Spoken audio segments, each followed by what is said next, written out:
जय हिंद साथियों, स्वागत है आप सभी का एजुकेशन केयर 6 में। और आज का ये वीडियो बहुत ही ज्यादा इंपॉर्टेंट है उन सभी अभ्यर्थियों के लिए जो झारखंड की इस बहाली की प्रक्रिया में पार्टिसिपेट कर रहे हैं।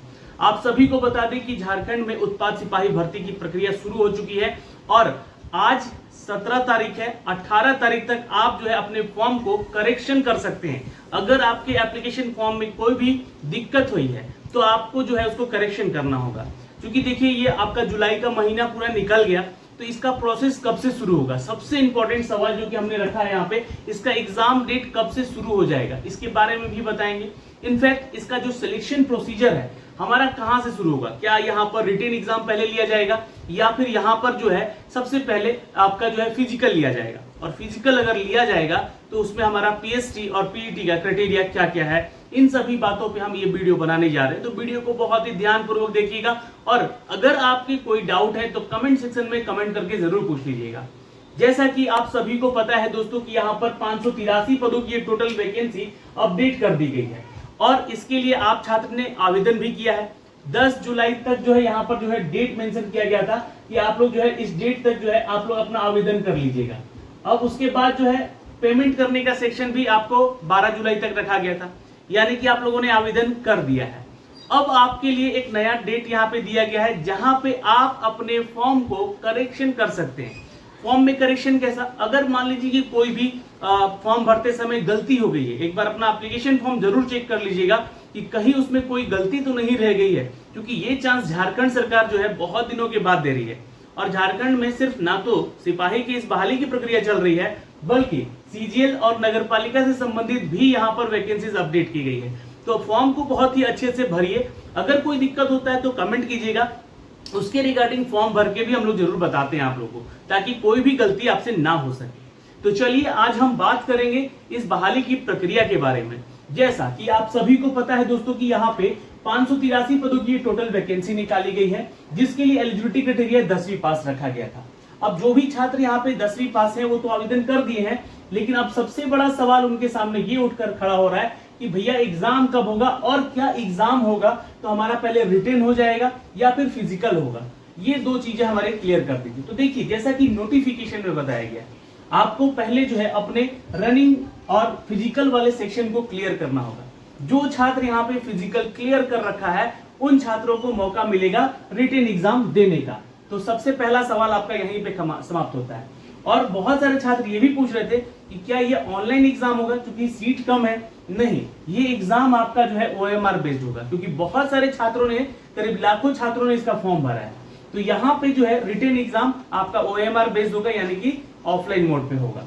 अब उसके बाद जो तीसरा प्रोसेस होगा वो आपके मेडिकल का होगा। तो ये बहुत ही मेडिकल के लिए मैं आपको बताऊंगा बाद में कि आपके जो आई साइट क्या होना चाहिए। इसके अलावा जो है आपके जो कोई भी ऐसा रोग नहीं होना चाहिए आपके शरीर में जिसके चलते जो है आप यहाँ से छट सके, तो उसके बारे में भी लास्ट में बताऊंगा। लेकिन सिलेक्शन प्रोसीजर पे जब आते हैं हम लोग यहाँ पे, तो दोस्तों सबसे पहले आता है हमारा पीएसटी, फिजिकल स्टैंडर्ड टेस्ट, और हमारा आता है पीईटी यानी कि फिजिकल एलिजिबिलिटी टेस्ट। तो ये जो दोस्तों है आपका यहाँ पे क्या क्या रखा गया है, इसको हम लोग समझने का छोटा सा प्रयास करते हैं। देखिए अगर हम बात करें दोस्तों मेल कैटेगरी के लिए, तो मेल कैटेगरी में अगर आपका हाइट 160 सेंटीमीटर नहीं है तो आप इस फॉर्म को शायद आवेदन नहीं किए होंगे।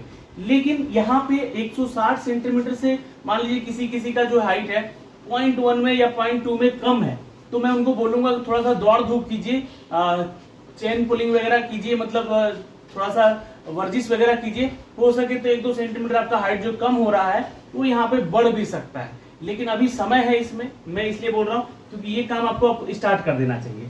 वहीं पे जो है आपका हाइट को लेकर अगर हम बात करें महिलाओं का, तो 148 सेंटीमीटर रखा गया है।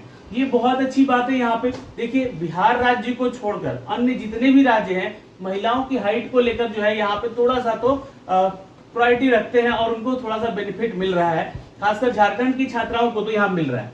और ये 148 सेंटीमीटर, और ये सिर्फ क्राइटेरिया झारखंड की छात्राओं के लिए ही अपडेट किया गया था।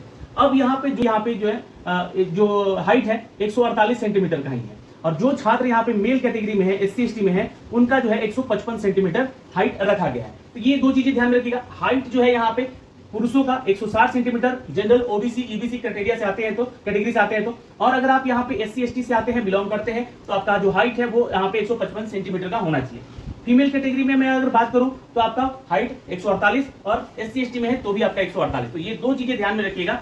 अब यहाँ पे बात करते हैं दोस्तों चेस्ट मेजरमेंट का, और चेस्ट मेजरमेंट छात्राओं का नहीं होता है, इसलिए इनको यहाँ पे एनए मैंने लिखा है। अब जो है चेस्ट मेजरमेंट, अगर मैं ओबीसी या ईबीसी या जनरल कैटेगरी की बात करूं तो आपका बिना चेस्ट पंप किए 81 सेंटीमीटर का होना चाहिए, है ना। अगर नहीं है तो इसके लिए पंपिंग कीजिए, दौड़िए, चेस्ट प्रेसिंग वगैरह कीजिए, तो आपका जो है यहाँ पर चेस्ट का साइज जो है 81 सेंटीमीटर बिना फुलाए और फुलाकर जो है यहाँ पर जो है 86 सेंटीमीटर होना चाहिए, क्योंकि यहाँ पे 5 सेंटीमीटर का डिफरेंस होना चाहिए। ये आपका डिफरेंस की हर एक जॉब में होता है अपडेट। ओके, यहाँ पे अगर आप एससी एसटी कैटेगरी से आते हैं तो आपका जो है चेस्ट मेजरमेंट 79 सेंटीमीटर का होना चाहिए। और सबसे इंपॉर्टेंट, देखिए सबसे इंपॉर्टेंट अगर मैं बोलूं, क्योंकि ये जो हमारा प्रोसेस है रनिंग और फिजिकल वाला, ये मेरिट में तो नहीं होता, लेकिन क्वालिफाई नेचर का है यहाँ पे, तो आपको क्वालिफाई तो करना पड़ेगा और बहुत ही आसान है इसका दौड़, है ना।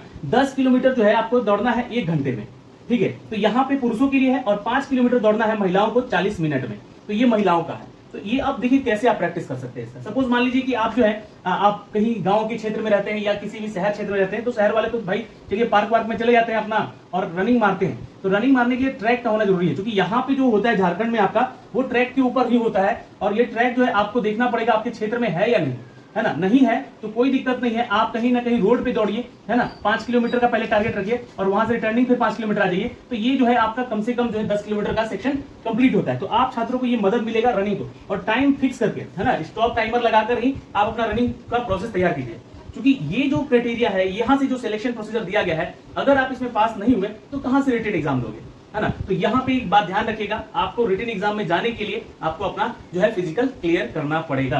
अब यहाँ पे बात करेंगे दोस्तों रिटन एग्जाम को लेकर। तो रिटन एग्जाम जो है हमारा ओएमआर बेस होगा, यानी कि ऑफलाइन मोड पे होगा। ये हमारा दूसरा सेक्शन है, और तीसरा सेक्शन मेडिकल को लेकर है।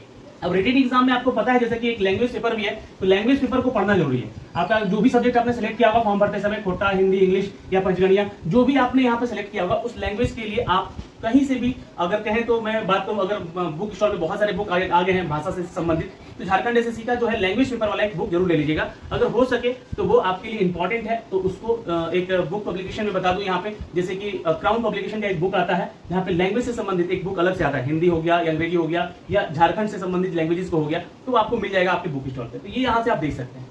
अब यहाँ पे देखिए मैंने सारी योग्यताएं आपको बता दी, सारा डिटेल बता दिया।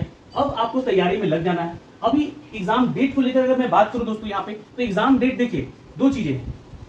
एग्जाम डेट अभी आपको क्या चल रहा है, तो एग्जाम डेट सर हमारा जो है अभी 16 से लेकर जो है 18 जुलाई तक क्या है, तो फॉर्म को करेक्शन करने का टाइम दिया गया है, ठीक है। अब जो है यहाँ पे अगला डेट जो भी आएगा आपका, इस जितने भी फॉर्म गए हुए इन फॉर्म की क्या होगी, स्क्रूटनी वगैरह होगी यहाँ पे, है ना। तो स्क्रूटनी वगैरह होते होते आपका जो है पूरा अगस्त का महीना चला जाएगा और लगभग सितंबर भी आधा चला जाएगा।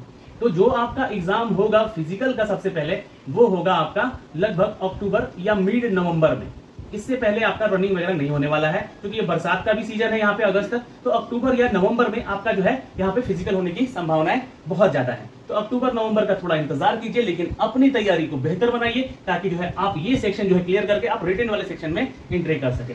तो ये अक्टूबर नवंबर में मोस्ट प्रोबेबली आपका डेट आ जाएगा। और यही एग्जाम नहीं है आपके सामने, झारखंड एसएससी सचिवालय भी है और नगर पालिका से संबंधित जो वैकेंसी आई हुई है वो भी है। तो आप अपनी तैयारी में लगे रहिए। कोई आपका कुछ भी डाउट है किसी भी सेक्शन को लेकर, तो प्लीज कमेंट सेक्शन में कमेंट करके बताइएगा, उसके रिगार्डिंग हम जरूर वीडियो बना के आपको अपडेट करेंगे। तो फिलहाल इस वीडियो में इतना ही, मिलेंगे अगली वीडियो में। जय हिंद।